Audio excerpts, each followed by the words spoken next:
चंदप्रभं चंदमरीचगौरं चंदं द्वितीयं जगति विकान्तं वंदे शुभंदं महतामृषेन्दं जिनं जिताश्वान्तिकशाहिवंदं।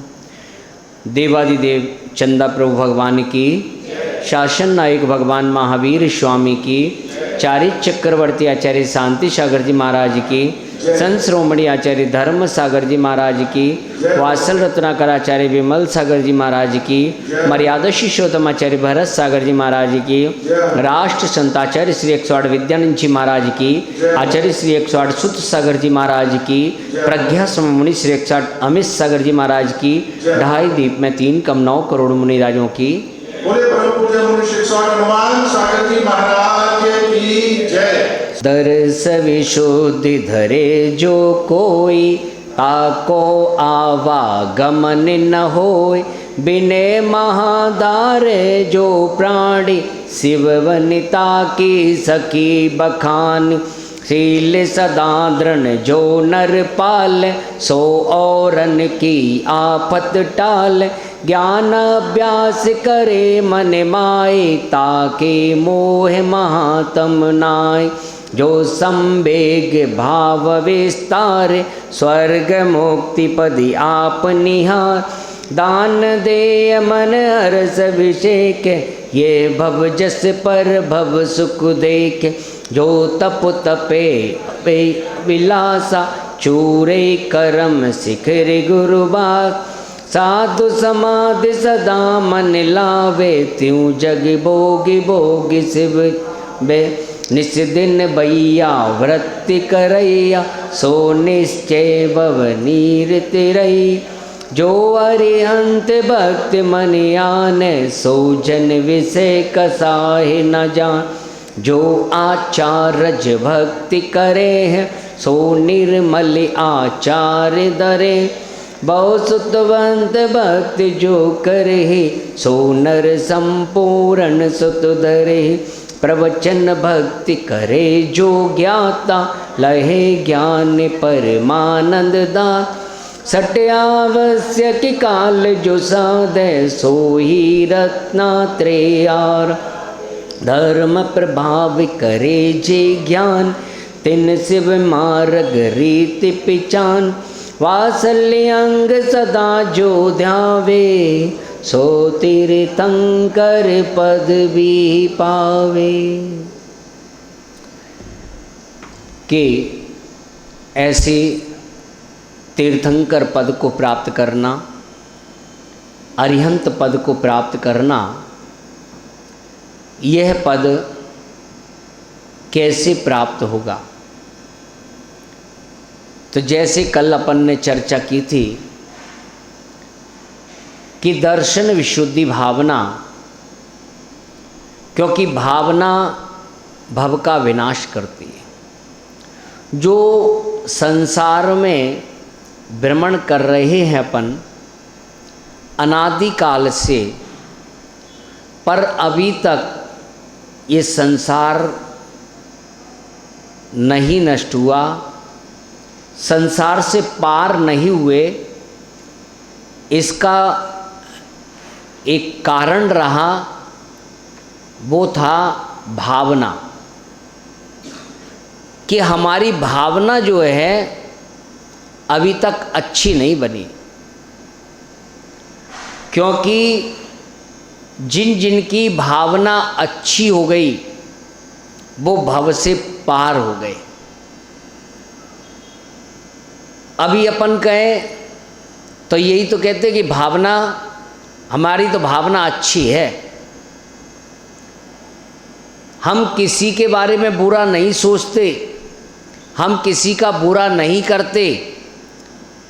यदि बुरा नहीं सोचते तो इस संसार में नहीं होते। जिन जिन ने ऐसा सोचा वो इस संसार में नहीं है, इस संसार से पार हो गए। अब ये खुद ही हिसाब लगा ले अपन कि यदि भावना अच्छी होती तो यहाँ भ्रमण नहीं कर रहे होते। अब कुछ कुछ भावना भाई है, अब कुछ कुछ प्रयास किया जा रहा है, तो जितना जितना भावना अच्छी का करेंगे, जितनी हमारी भावना अच्छी होती जाएगी, उतना उतना हमारा भव कम होता जाएगा। लेकिन उसके लिए भगवान पर भी भरोसा होना चाहिए। तो ऐसे दर्शन विशुद्धि भावना करते हुए तो उसका आवागमन, देखिए पहली भावना करने पर, दर्शन विशुद्धि को धारण करने पर आवागमन छूटता है, उसके साथ विनय महाधारे जो प्राणी, जो विनय को धारण करता है तो उसको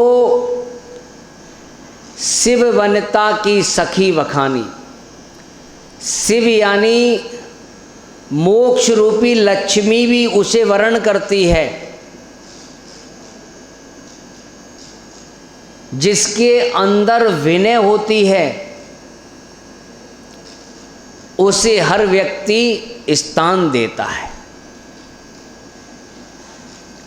कोई कितना बड़ा पैसे वाला रहे,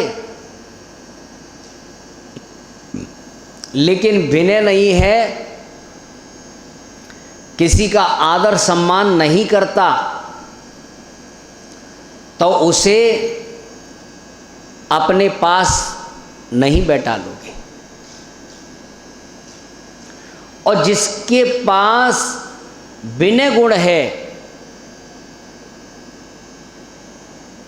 वह उस व्यक्ति को हर कोई चाहता है।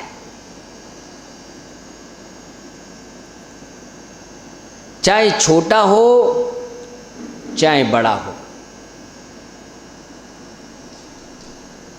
और विनय गुण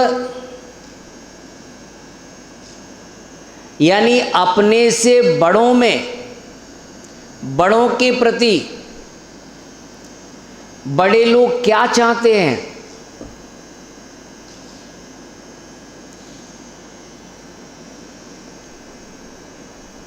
पद्म पुराण ग्रंथ में वहाँ पर आचार्य भगवान लिखते हैं कि महापुरुष मात्र नमस्कार मात्र से प्रसन्न होते हैं। उनको तुम्हारी धन दौलत नहीं चाहिए, उन्हें तुम्हारे रुपए पैसे से कोई मतलब नहीं, लेकिन उनकी विनय कर दी प्रसन्न है।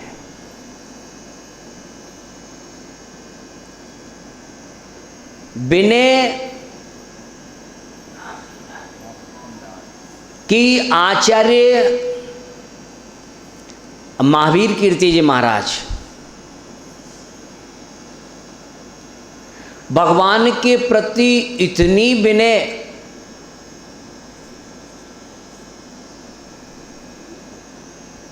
वेदी पर जाते थे 3-3 बार नमस्कार करते थे, और वो भी प्रत्येक प्रतिमा को। और ऐसे नहीं कि खड़े होकर, बैठकर गौ आसन से नमस्कार करना। आज अपनी स्थिति वो हो रही है कि एक बार नमस्कार करना वही भारी है। कितने ऐसे लोग हैं जो बैठ के मुनिराज को, भगवान को नमस्कार करते हैं, बैठा ही नहीं जाए।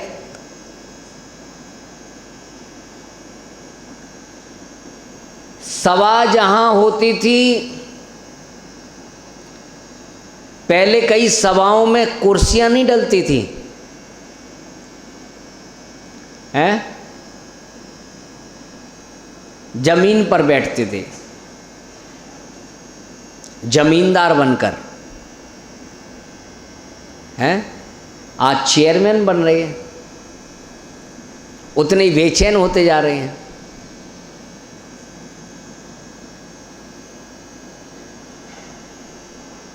और देखिए कि जितना हम झुकेंगे उतनी हमारी पीड़ा दूर होगी। हम झुक नहीं रहे, उतनी हमारी पीड़ा बढ़ती जा रही है।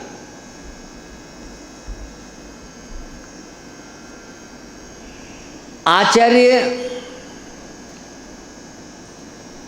विमल सागर जी महाराज जहां भी जाते थे, प्रत्येक प्रतिमा के चरण स्पर्श करना, बैठ के नमस्कार करना। आचार्य तपस्वी सम्राट सन्मति सागर जी महाराज, वह भी एक एक वेदी पे 3-3 बार नमस्कार करते।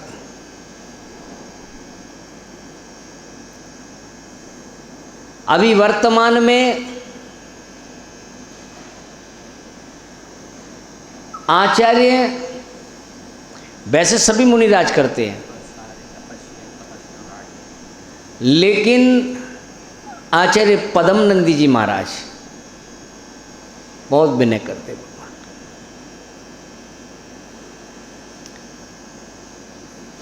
कभी मुनिराजों से भी मिलते हैं, अष्टांग नमस्कार करते हैं।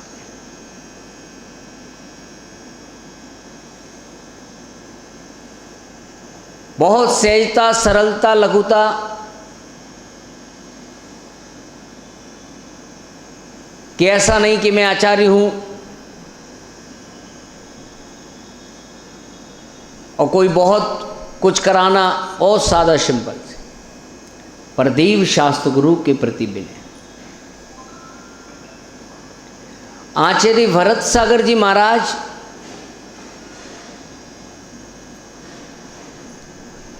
स्वाध्याय भी करते थे और सभी जितने भी संख्य आदि, चौकी पे पथापरा आदि, कोई चौकी को टेढ़ा भी नहीं कर सकता। यानी विनय से लेकर जाओ। ये जिनवाणी है जिनेंद्र भगवान की वाणी, और गुरु के प्रति अटूट श्रद्धा और विनय। गुरु ने कह दिया उठो तो उठ गए, गुरु ने कहा बैठ जाओ तो बैठ जाओ, बैठ गए, कभी नहीं पूछा।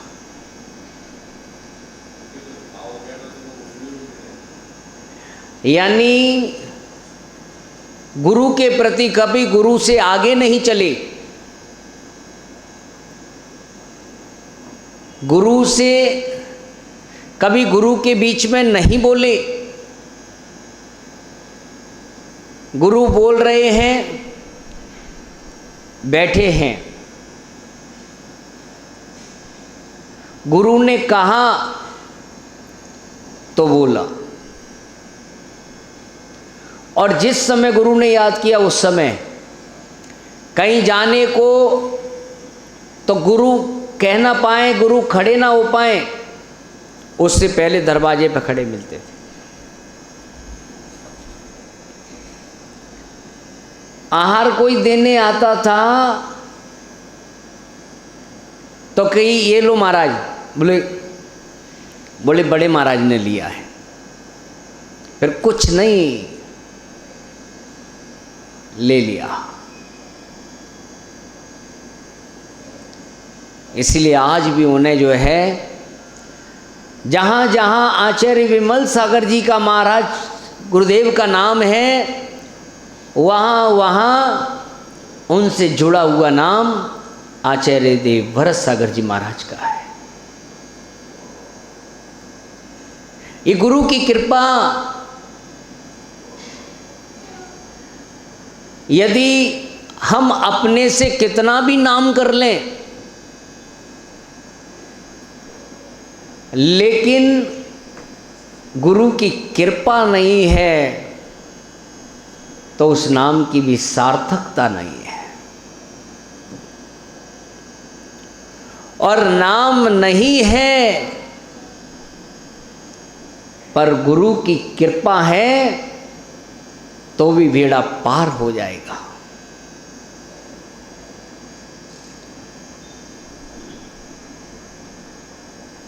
ऐसे गुरु के प्रति समर्पित कुछ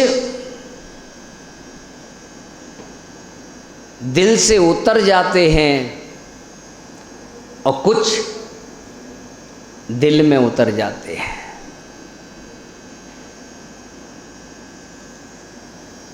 गुरु के अपने दिल में बसा लेना, गुरु को अपने दिल में बसा लेना और गुरु के जो है दिल में बस जाना। गुरुओं का चरण सानिध्य मिल जाना, आज इससे बढ़कर कोई दुनिया में सुख नहीं है। यदि गुरु का चरण सानिध्य हमेशा मिल जाए। आचार्य विराग सागर जी महाराज के संग में, मेरे को उनका नाम याद नहीं है, लेकिन मैंने एक महाराज को देखा,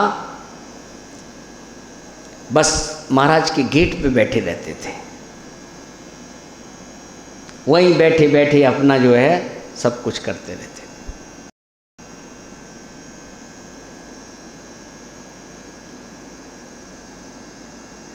ऐसे ऐसे कि गुरु के प्रति समर्पित देव शास्त्र गुरु की जिनके अंदर श्रद्धा आज भी, क्योंकि विनय का जो फल है वह स्वर्ग और मोक्ष में, क्योंकि विनय हमें स्वर्ग और मोक्ष ले जाती है। विनय नहीं है, हम कितना भी पढ़ लें, कितना भी ज्ञान प्राप्त कर लें, संसार की सब सुविधा साधन सब कुछ हो, लेकिन एकमात्र विनय गुण नहीं है तो वो मोक्ष मिलने वाला नहीं है। और बहुत ज्ञान नहीं है पर देव शास्त्र गुरु के प्रति विनय रखता है, उसको स्वर्ग और मोक्ष मिलना ही है। गुरु के आने पर अपना आसन छोड़ देना,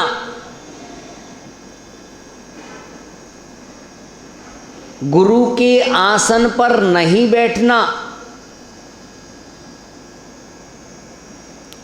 गुरु का जो आसन है उस पे नहीं बैठना।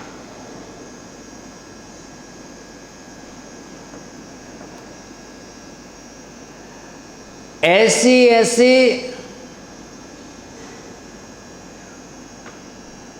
व्यक्ति हुए हैं, गुरु ने उन्हें बड़ी सभा में भी डांट दिया होगा। आचार्य शिवसागर जी महाराज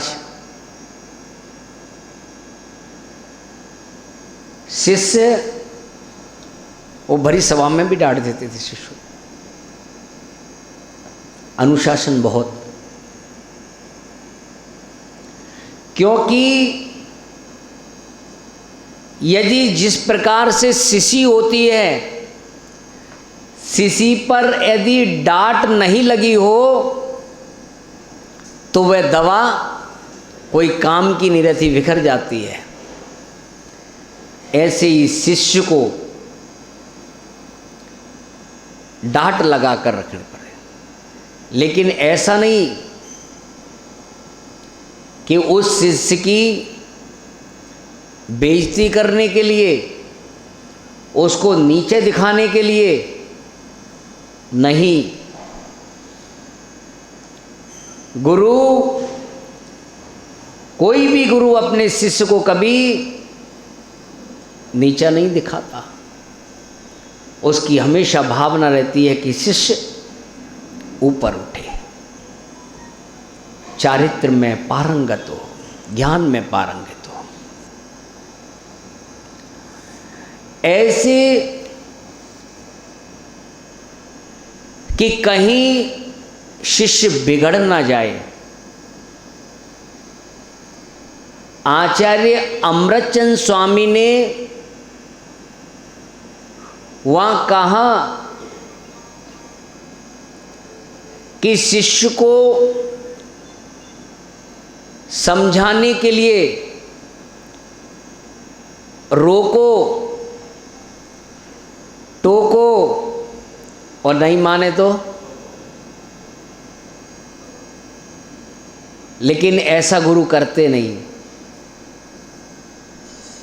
क्योंकि ये पद जो है, यह पद अरिहंत पद है। आचार्य भी अपने शिष्य को नमस्कार करते हैं, प्रतिनमोस्तु करते हैं। ये पद में ये सामान्यता है। आचार्य उपाध्याय ये व्यवस्थाएं हैं, क्योंकि इस पद की एक महिमा है।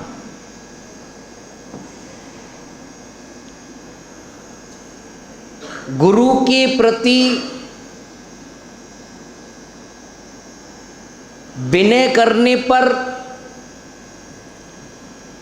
हमारा मोक्ष मार्ग कभी छूट नहीं सकता।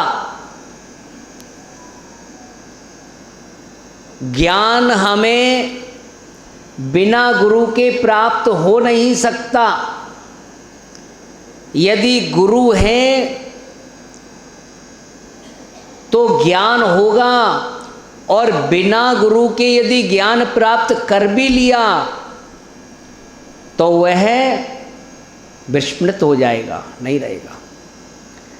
लेकिन विनय पूर्वक यदि ज्ञान प्राप्त किया है, अप्रमाद के कारण वो हमसे कहीं हम भूल भी जाते हैं,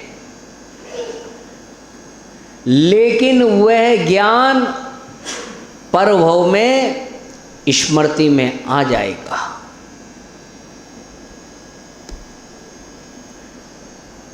विनय, लौकिक विनय, पारलौकिक विनय, प्रत्यक्ष विनय, परोक्ष विनय। गुरु नहीं है पास में,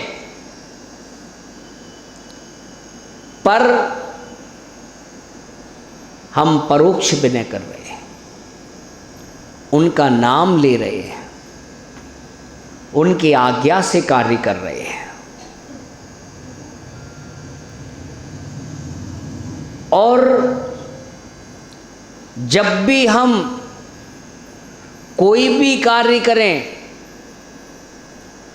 तो हर कार्य को, चाहे पूजा पाठ आदि करें, स्वाध्याय करें, चाहे प्रवचन सुने,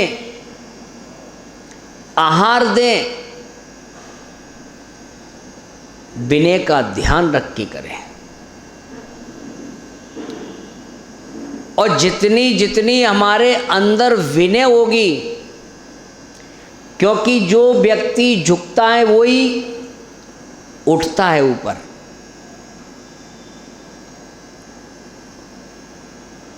पूजन हम करते हैं तो पूजन के लिए हमें कहाँ पर बैठना चाहिए? पूजन हमें कि हम लोग बैठते हैं जिनवाणी नीचे, क्योंकि आजकल जो है मुड्डे सिस्टम हो गए।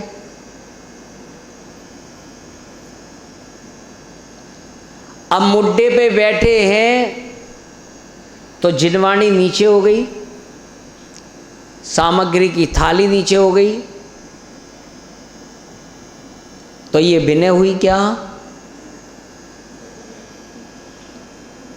भगवान की पूजन जब करते हैं तो आह्वान करते हैं, तो आह्वान का मतलब कि आइए, तो हमें खड़े होकर, क्योंकि बड़ों के आने पर अपना आसन छोड़ देना चाहिए, तो खड़े होकर आह्वान करना। और जिनवाणी आदि जो है उससे ऊपर नहीं होना, चौकी पर रखना जिनवाणी को, ये विनय है। देव की पूजा, शास्त्र की पूजा, गुरु की पूजा, गुरु हमें प्रत्यक्ष भी मिलते हैं। ऐसा नहीं कि गुरु रास्ते में जा रहे हैं और जाके तुम चरण छू लिए, पता चला कि वो गिर गए। कई बार भीड़ में ऐसा होता है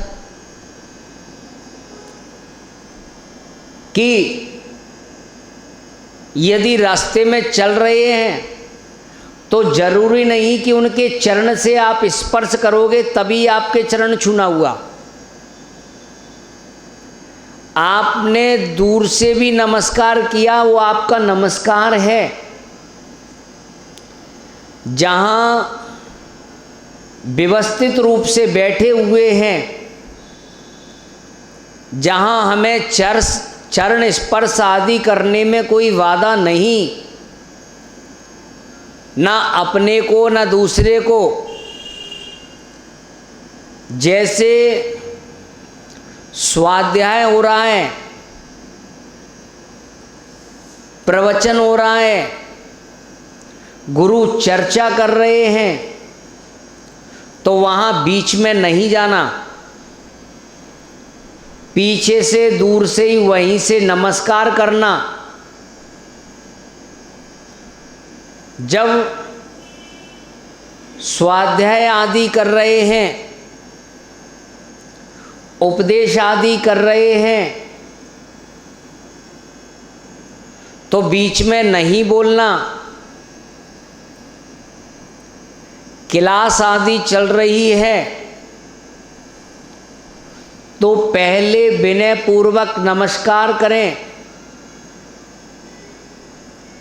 और फिर विनती करके कि हे गुरुदेव, मेरे मन में कोई जिज्ञासा है, मैं उसका समाधान चाहता हूँ। गुरु की आज्ञा होने पर तब प्रश्न करना। उस प्रश्न को शालीनता से सुनना। यदि नहीं समझ में आए तो पुनः पूछना, समझने की चेष्टा करना।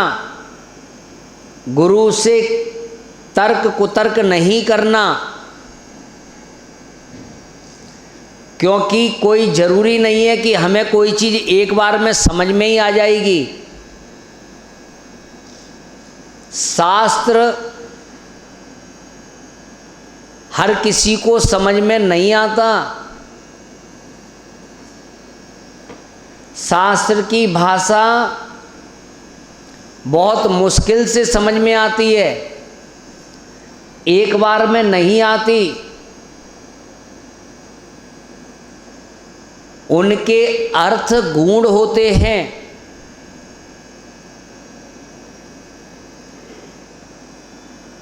तो गुरु से पुनः बार बार पूछना लेकिन विनय करते हुए।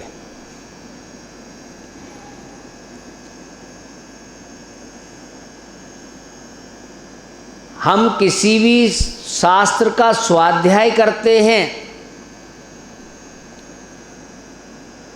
तो उसका प्रारंभ करना, अंत तक पढ़ना, शास्त्र की विनय, द्रव्य, क्षेत्र, काल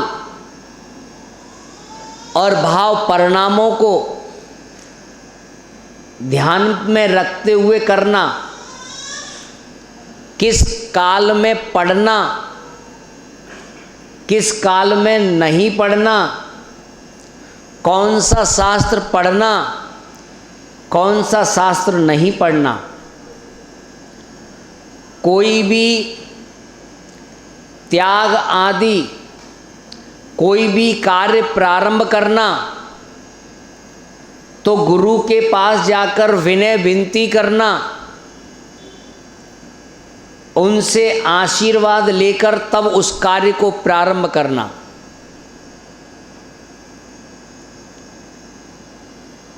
यदि हमने कोई भी शास्त्र का अध्ययन किया और उसमें गुरु का आशीर्वाद और द्रव्य, क्षेत्र और काल भाव का ध्यान नहीं रखा तो वह हमें कार्य की सिद्धि नहीं होगी। यदि अकाल में पढ़ा, काल का ध्यान नहीं रखा तो वही हमारी बुद्धि ठीक होने की जगह बुद्धि खराब भी हो सकती। कुछ लोग पढ़ते रहते हैं सारे दिन और पता चला कि वो जो है डिप्रेशन में चले गए। क्यों? अकाल में भी पढ़ रहे हैं।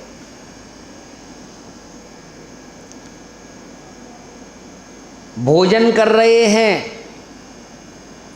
तो अकाल में कर रहे हैं, सो रहे हैं तो अकाल में सो रहे हैं। यानी जिस समय भोजन का टाइम उस समय भोजन करना, जिस समय पूजन का टाइम उस समय पूजन करना। ये नहीं है कि अब क्या हो रहा है कि जिस समय पूजा पाठ का टाइम है उस समय नाश्ता कर रहे हैं? अब जिस समय टाइम है पूजन पाठ का, अभिषेक का, यदि उस समय हम नहीं कर रहे तो ये अभिनय कर रहे हैं। तो उस समय टाइम पर अभिषेक पूजा में आना तो लग गए नाश्ते में। नाश्ता कौन कौन करता है? हैं? ना इति आस्था। जिसको भोजन पर नहीं है आस्था वही करता है नाश्ता। तो अब पूजन के टाइम पे नाश्ता, तो ये पूजन की हमने अभी ने। और भोजन के टाइम पे पूजा, जो खाने का टाइम है उस टाइम मंदिर आ रहे हैं? तो ये क्या कर रहे हैं? हम अभिनय कर रहे हैं। सोने का टाइम है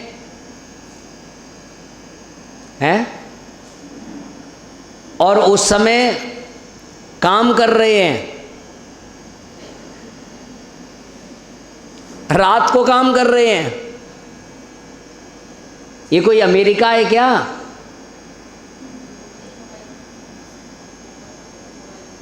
कि रात यानी रात है, रात किस लिए है?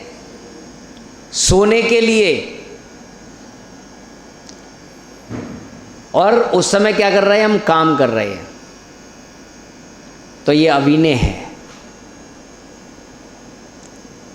इसीलिए जिस समय जो कार्य जिस समय होना चाहिए उस समय ही हमें वो कार्यों को करना चाहिए, यही विनय है।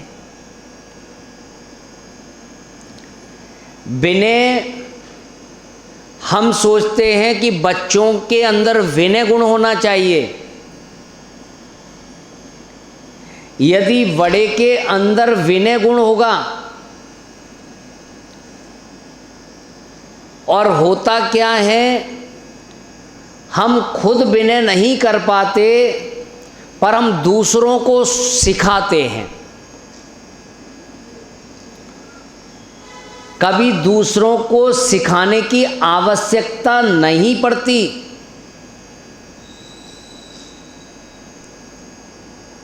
जब हम विनय करेंगे तो छोटा देखकर अपने आप विनय करेगा,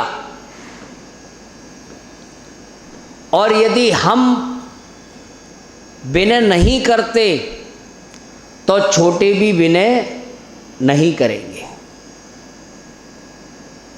आज तक हम लोग जितना करते आ रहे हैं वह हमने बड़ों से सीखा। तो बड़ों के करने पर आज हम गुरुओं की विनय क्यों कर रहे हैं? हम भगवान की विनय क्यों कर रहे हैं? क्योंकि हमने गुरु को देखा भगवान की विनय करते हुए। हमने गुरु को देखा गुरु की विनय करते हुए, तो आज उनको देखकर हम उनकी विनय कर रहे हैं। क्योंकि देखने से प्रभाव पड़ता है। आज हमारी संस्कृति सभ्यता विनय के नाम पर शून्य हो गई है। हम कोई कार्य कर पाएं या नहीं कर पाएं, सबसे बड़ी विनय आज्ञा को स्वीकार करना। और बड़े कहें कोई कार्य के लिए तो क्या? हाँ जी। अब वो काम कठिन है, मुश्किल है, लेकिन हमने गुरु को कह दिया, उनकी कृपा से वो काम हो गया। कहते कि हमको उम्मीद नहीं थी कि ये काम हो जाएगा, लेकिन हमने गुरु को यस किया, हमने गुरु को हाँ कर दिया तो कार्य हो गया। कई बार कार्य हो सकता था पर हमने गुरु को नहीं यस किया, उनकी कृपा नहीं हुई, तो जो काम हो सकता था वो नहीं हुआ। फिर हम कहते हैं कि हमको उम्मीद नहीं थी कि काम नहीं होगा, हम तो पूरी उम्मीद से गए थे कि काम हो जाएगा, पर काम नहीं हुआ।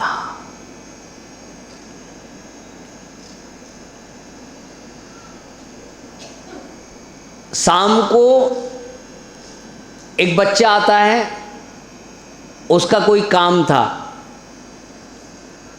बोला कि जो है महाराज उस व्यक्ति से मैं कई बार कह चुका और वो काम नहीं हो रहा। और उसने कहा, उसको हमने हाँ हो जाएगा, और उसे कहना नहीं पड़ा। अपने आप उसका खुद का उसके पास फोन आ गया और कुछ डॉक्यूमेंट्स वगैरह आने थे, वो आ गए।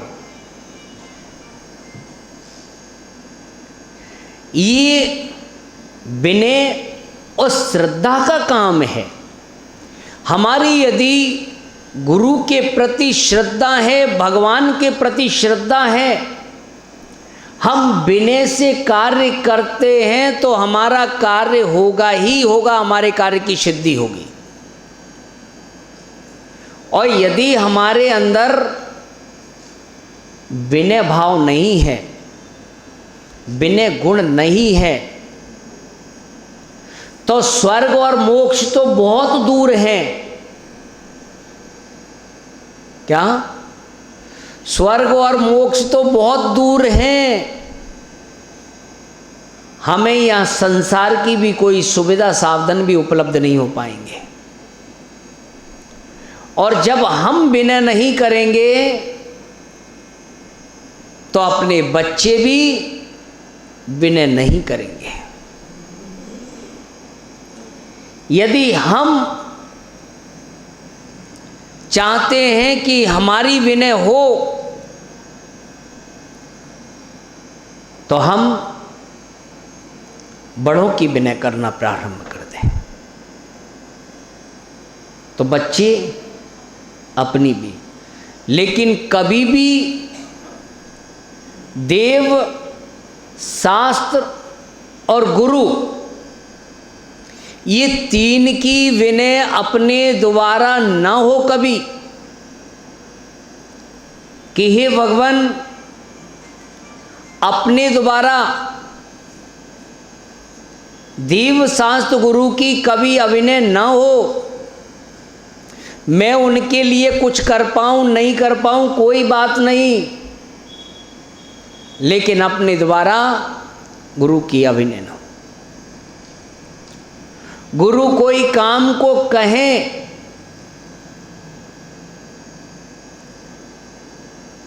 तो जी गुरुदेव,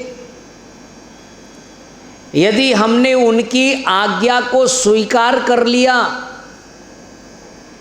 ये विनय है, और उस विनय के प्रभाव से वो कार्य भी हो जाएगा। जिसके अंदर विनय गुण होता है, जब उसको मोक्ष और स्वर्ग मिल रहा है, तो संसार की कोई पदवी मिल जाए, पहले मंदिर के चुनाव नहीं होते थे, ना कोई जो है हाथ उठाए जाते थे। अब तो पता ही नहीं चलता कि हाथ उठा रहा है कि हाथ उठा रहा है, हैं?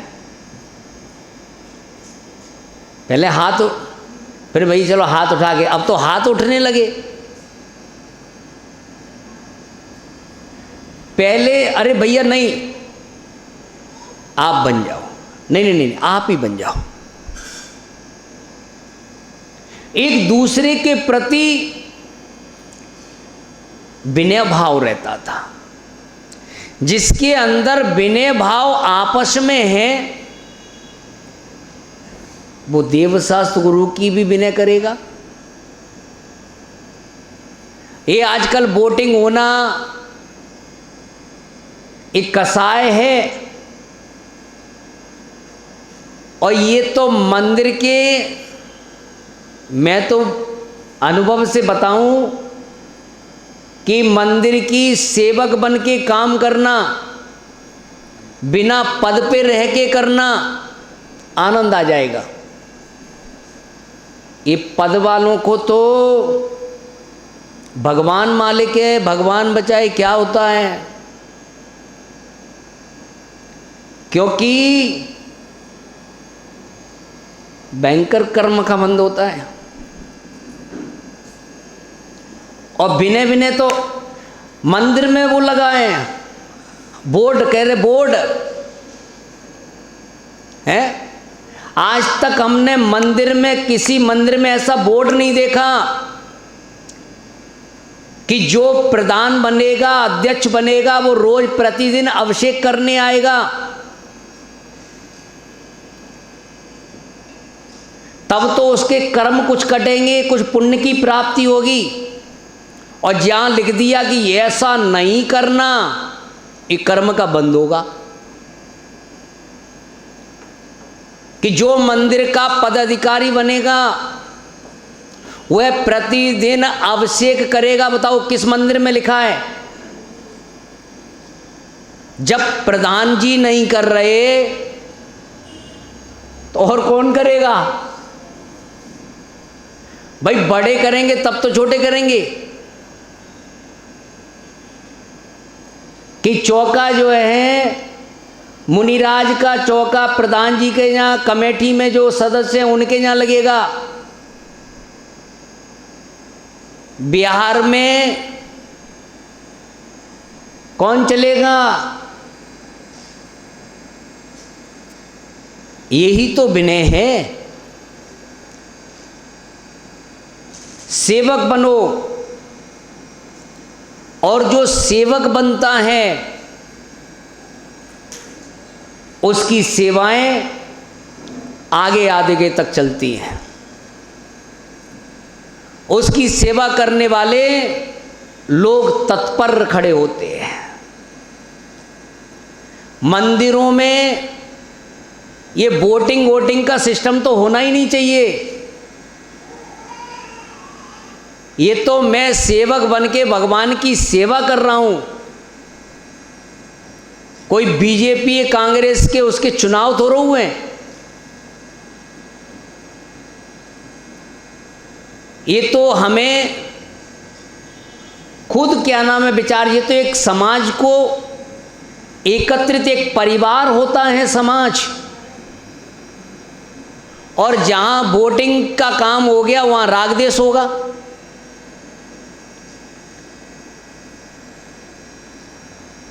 और जहां रागदेश पैदा हो रहा है वहां हम धर्म क्या करेंगे?